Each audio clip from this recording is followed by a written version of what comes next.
Hi, I'm Chuck Gibson. This is Loveland Beacon Talks. Melissa Landers is a first-time instant New York Times bestseller. The author, U.S. Today and the Sunday Times in the U.K. best-selling author with her all-new romantic fantasy, The Half-King. Reaching the pinnacle of success for writers as a best-selling author is a dream come true for this prolific writer. After 11 plus years authoring a dozen books, it is my pleasure now to welcome Melissa to share her story. Well, hello and welcome, Melissa Landers. Thank you so much for joining us here on Loveland Beacon Talks. It is a pleasure to talk with you again. How are you doing? I'm delighted to be here. Thanks. How are you? Well, Melissa, thank you for asking. You know what? I'm excited because it's been too long since last you and I talked, and I'm really excited because, this time we're not just talking about, the release of a new book and hopes and dreams. We're talking about, like, for you, I guess dreams come true with the most recent title by you. And for the audience, Melissa Landers, at this point, UK Sunday Times, New York Times, and USA Today best-selling author Melissa Landers, and her most recent book is The Half-King. So congratulations to you. Thank you. It's hard to believe. I'm still pinching myself. I can only imagine. Well, seriously, as somebody who writes, but not like you at all, I can only imagine. I would be pinching myself too. I kind of do that now, even just with a good story in the news every once in a while. But I'm pinching myself. I'm pinching myself because we get to talk and share your story. I almost want to say, where do you want to start? Well, why don't I start by giving you a very quick pitch of what the Half-King is, so that if any of your readers, connect, they can head out and grab a deluxe edition while they're still in stores. That is perfect. That's the best place to start. So tell us a little bit then about the Half-King. Well, the Half-King follows the journey of a young girl who's been raised since birth at a temple in service to her goddess. She's supposed to be training as an oracle, but unfortunately she is a total failure, and so she is dispatched from her temple to the palace in order to serve the Half-King, a young man who rules by day and turns to shadow at sunset. And while she is in his service, she basically unravels 1,000 years of curses and secrets and lies and discovers truth about herself that was hidden from her. It's full of mystery and intrigue and betrayal and romance, and it is the first of a planned duology. And the book that's available in stores, my favorite anyway, is the Deluxe Collector's Edition. It has beautiful sprayed stenciled edges, internal artwork. It's absolutely beautiful. The publisher spared no expense, and I couldn't love it anymore if I tried. Wow, it sounds like a terrific story. Now, again, for our listeners and the readers of Loveland Beacon, a little background that goes beyond. So, like, I know I've been seeing this term in preparing to talk with you today about this, romantasy.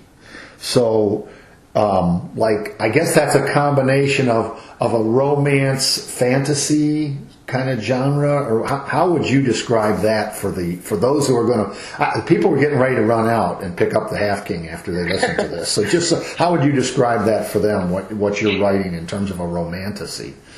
Romantasy is a subgenre that was kind of launched by Sarah J. Maas. She's sort of the OG of romantasy. Typically, the characters are a little on the younger end, 19, 20, 21, which we call new adult. It's not quite young adult, and it's on the beginning end of adult.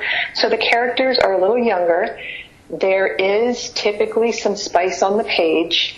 And as the term romantasy indicates, they're all fantasy, high fantasy. So yeah, it's really a hot genre right now. My publisher's hottest title is called Fourth Wing, and to say that it's been popular, it would be an understatement. I think it's been sitting on the New York Times bestseller list for 77 weeks or something bonkers like that. Oh my gosh! Yeah, I know. Well, that's the new dream for you, right? Oh my goodness! How many weeks?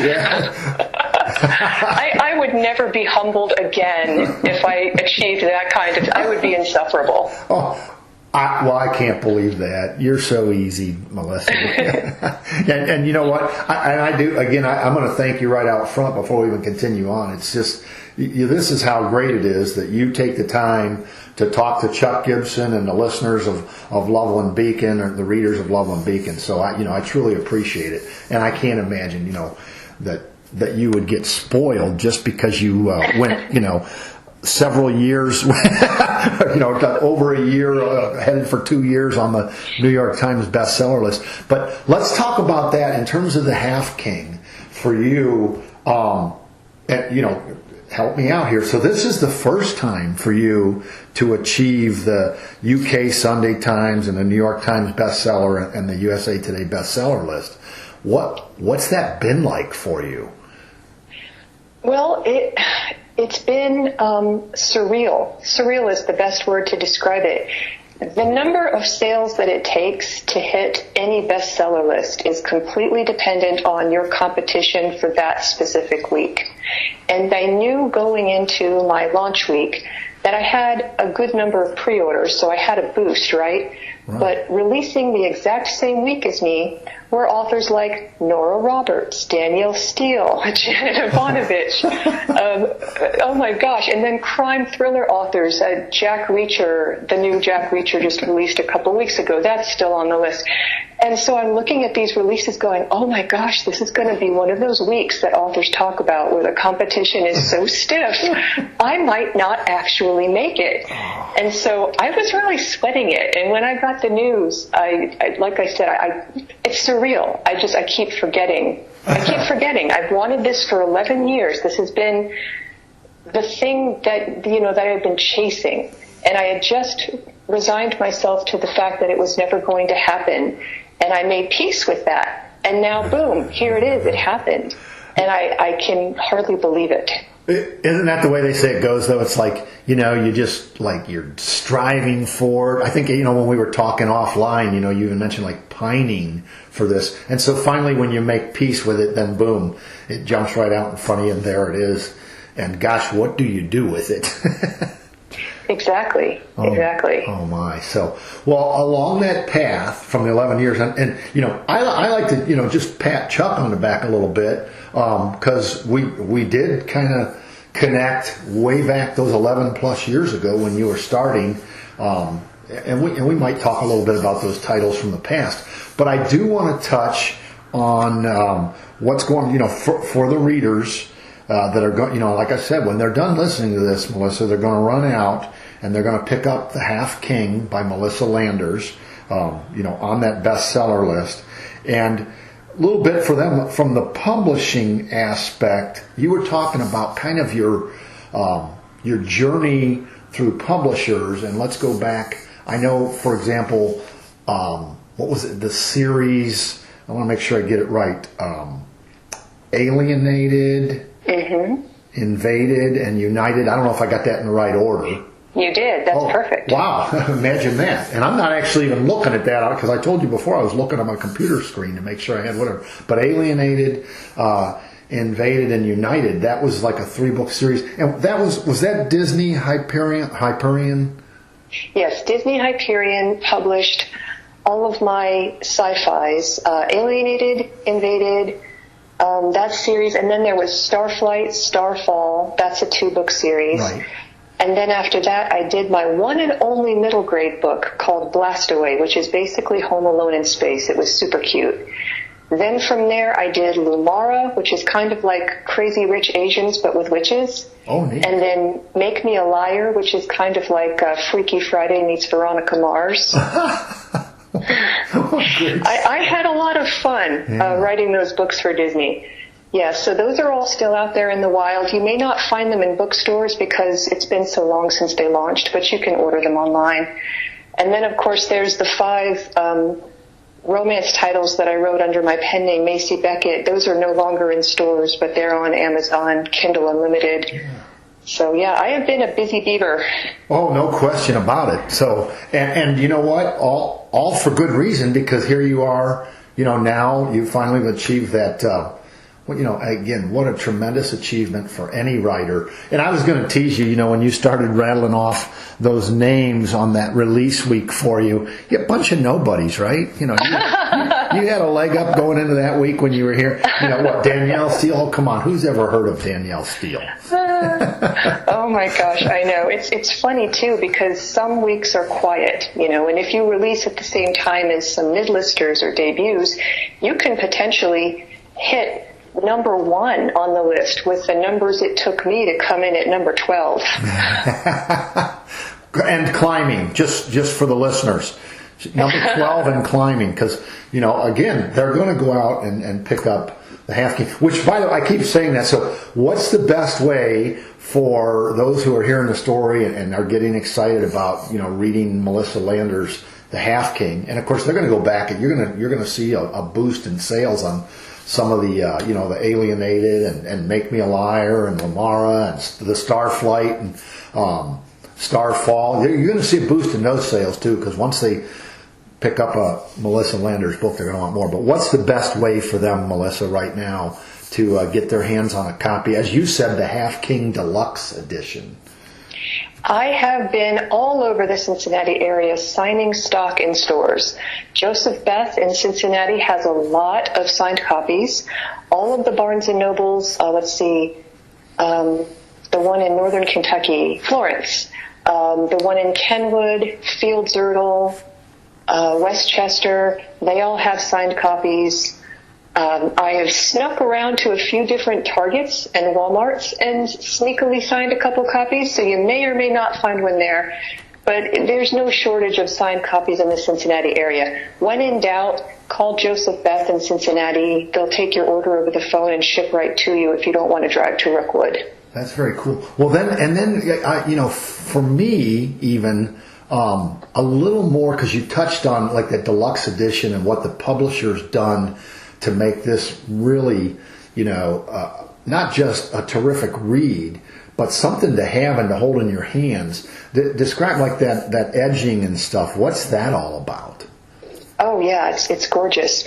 So the case itself has gold foiling.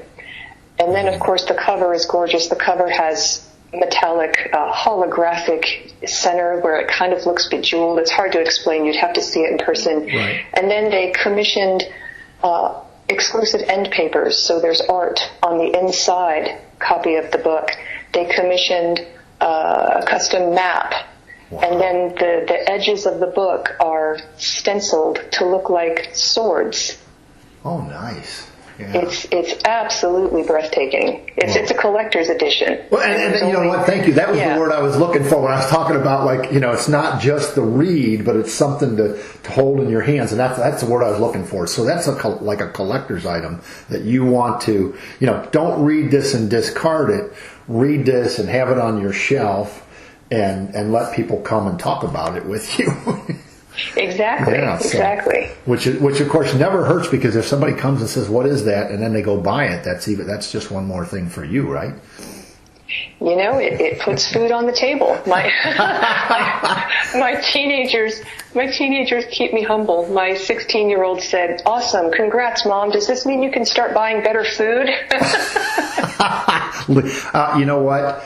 To be honest with you, Melissa, Sue and I talk about all the time, our kids will humble us. And you just demonstrated that once more, because they sure will. Anyway, well, I hope that it does continue to put great food on your table. And certainly, and I know the kids, they don't bug you about buying clothes or anything like that, do they? Oh my gosh, no, they never ask for anything at all. Oh no. Yeah, where are we at on the cars? How about the cars? Yep, they're all driving. Oh, they're boy. all driving. Yep. I was going to say, I'm trying to figure out, from when we go back to that like 2012 and 2013, not to give away anybody's age, like my own, for example, but those 11 plus years ago for you, we go back to that they were just little guys, Yeah, they were practically babies. But I was thinking, shoot, I mean, are we at college yet, or what's you said teens still, so, but 19's a teen, so. Yeah, I've got one in college, one's a junior in high school, and one is living on her own in her 30s. I have a child in her 30s. I can't even imagine that. But I sort of knew that, but I forgot. I'm glad you reminded me of that. Going back to our earlier conversations. Well, let me ask you this: in terms of writing, I would say, you've been pretty prolific. I mean, there's a lot of Melissa Landers titles, and again, you touched on the pseudonym. You wrote under the pen name Macy Beckett with some of those romance before, now. Question on that real quick: have you put Macy Beckett away? Is that like she's permanently on the shelf, or is that something that you could revive at some time, or how does that work? Well, I can revive Macy anytime. I retired Macy because there wasn't as much money in contemporary romance as there was in young adult science fiction. Yeah. Every book that I release in hardcover by default makes me more money than anything I release as a trade paperback. Sure. Or a mass market paperback. Sure. So Macy retired because Melissa was making better money than Macy. But I can bring Macy out of retirement anytime I want. That's perfect. I love that. Well, and I'm going to tell you, pat you on the back, Melissa. You struck me as kind of a intelligent, and smart about it author all those years ago. So you're just proving that to be true. Making that transition to the hardcover and the economy for you and what that means income-wise for Melissa Landers. So that makes perfect sense. And I was always struck by, you seemed like you knew what you were doing. I hope. I try. So that's that. I'm trying to lead. The next question is, tell us a little bit. We touched on some of the titles, but tell us a little bit about what the journey's been like for you. Chasing the dream for these 11 years. How would you describe that journey for Melissa Landers, the author? Oh, lots of highs and lows. And this won't come as a surprise to anyone listening who's been published. There are so many things that you can't control. You can't control whether your publisher makes you a lead title. A lead title is the one that gets promoted above all the others, the one that really gets the marketing push. And that is something that I never was able to achieve until now. I always felt very blessed to be able to be published. Getting published is hard, and staying published is even harder. And I've been published with Disney, HarperCollins, Penguin Random House, Sourcebooks. I've been published internationally, and I'm very lucky, but I could never really get that extra push from the publisher until now. And look at what happens when a publisher really invests in an author and gives her the marketing and the promo that she needs to connect with readers. Look what can happen. Yeah, wow. It's quite a journey for sure. And how, I'm trying to find the right, you're the author, I'm trying to find the right word. I think you kind of already covered it. It's a blessing, right? To get there and then to feel that extra push that comes from the publisher for you. I'm guessing in the past, a lot of that, and again, going back those 11 years, I remember, you sitting in a local restaurant, promoting that book launch, the new release of I think. Oh, I remember that. Yeah. Yes, I had my launch party for the very first Macy Beckett book at a restaurant called Shooters because the bar in my book was also called Shooters. Yes, yeah, I remember that. But, and I get, as you said, others who have been published or tried to be published have had those ups and downs that you just described, know that, a lot of that marketing work you've done yourself throughout this journey. Oh, yeah. Yeah, so I guess in a way it just feels so good, and I guess it has to feel like something of a relief also to have that push coming from the publisher for you. But more than absolutely. That, yeah. Well, and again, Melissa, how nice though is it to to get that from them and then reward them with the success of the book as well, right? Yeah, you're right. It's a win-win. It's a win-win because the publisher starts making money long before the author does. That's a thing. The publishing business is kind of like the music industry in that, the artist streaming on Spotify gets pennies and everybody above them gets pounds, Right. So I've never understood why publishers don't do more for their authors because there's money to be had. I just always felt like by failing to promote my books, my previous publishers were leaving money on the table. It didn't make any sense to me. Social media is free. Use it. Well, and that's the big thing today for sure. What a change we've seen with social media. And of course, I'm going to say, because of anybody who's listened to me on any of my podcasts separate of this knows that, I talk about, the good, but a lot of the bad of social media. But that's one of the good things, an opportunity to promote good works and, especially if some of your own good works. It's certainly a great avenue for promotion in that respect. One of the good things of social media today. Well, hey, Melissa, as we get to the end here, I know you're going to be limited on time, so I kind of want to wrap up. But the Half King right now, and you mentioned, locally, Joseph Beth and Barnes and Noble, and some of those locations where they can get the deluxe copy right now, autographed and with, that basically collector's edition. But I also want to ask, I know you well enough, if nothing's changed in these years. I know you're working, you're writing. So anything you can give us a tease about what's next? Is the Half King the beginning of a series, or what can you tell us? I'm working on the sequel now. It's a planned duology.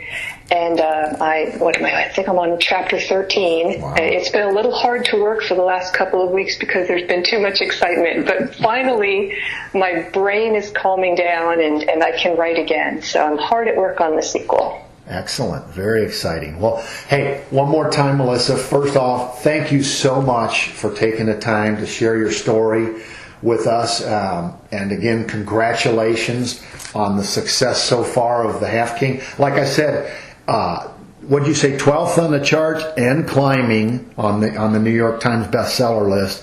I'm going to keep watching it to see how high it goes, because just like your publisher's watching it climb, right?